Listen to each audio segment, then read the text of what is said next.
According to the Asian American Foundation and their Status Index survey in 2024, 61% of Asian Americans felt that hatred towards them had increased. This manifests itself in things like verbal harassment and physical assault to bigger issues such as social exclusion, stereotypes, and discrimination. In my sophomore year of high school in 2022, a few of my friends were attacked on SEPTA, which is Philadelphia's transit system. This caused widespread protests around the city, and as support for the Asian community grew, many of the people in my life began to step out and voice their own experiences as victims of Asian hate.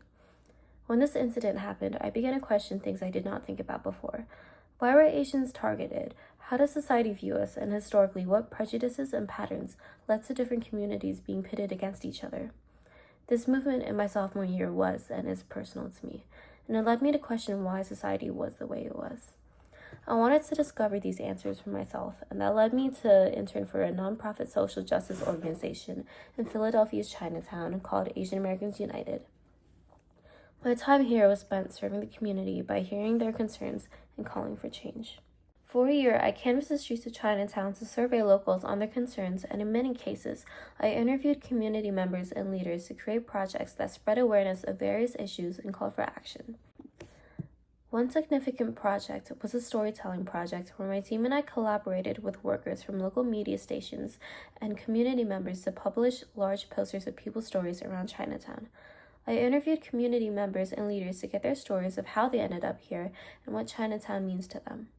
The workers from the local media stations helped us to create posters and put them around Chinatown, and this turned into a walking tour that showcased the area, its history, and what it means to community members. This walking tour is still available today on the Asian Americans United website, and is free to the public. Along with these projects, I spent a lot of time using the information from surveys to direct and execute informational meetings that were open to the community and the public.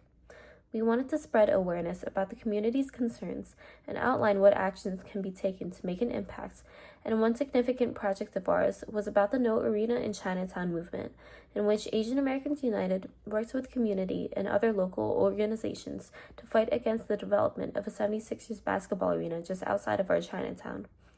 In the early stages of the movement, my team and I went into Chinatown to survey the community members and hear what their concerns were surrounding this development.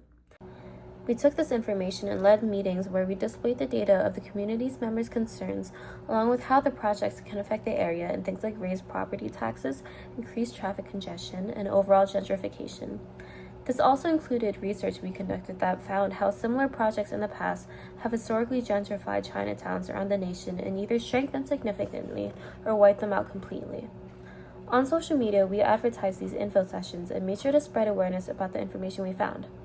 As students, we also held info sessions in our own schools alongside the general community meetings, and we encouraged our own peers to take action.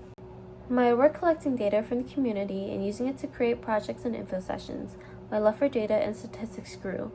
Going into college, I knew I wanted to learn more about how statistics could help encourage change and impact communities that are in need.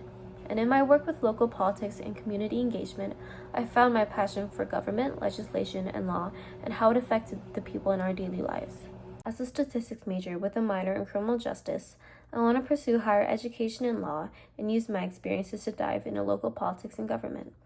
As an Asian American, I have seen and experienced the struggles that minority groups face, and I want to directly engage with various communities to make sure their voices are heard and that action is taken when needed.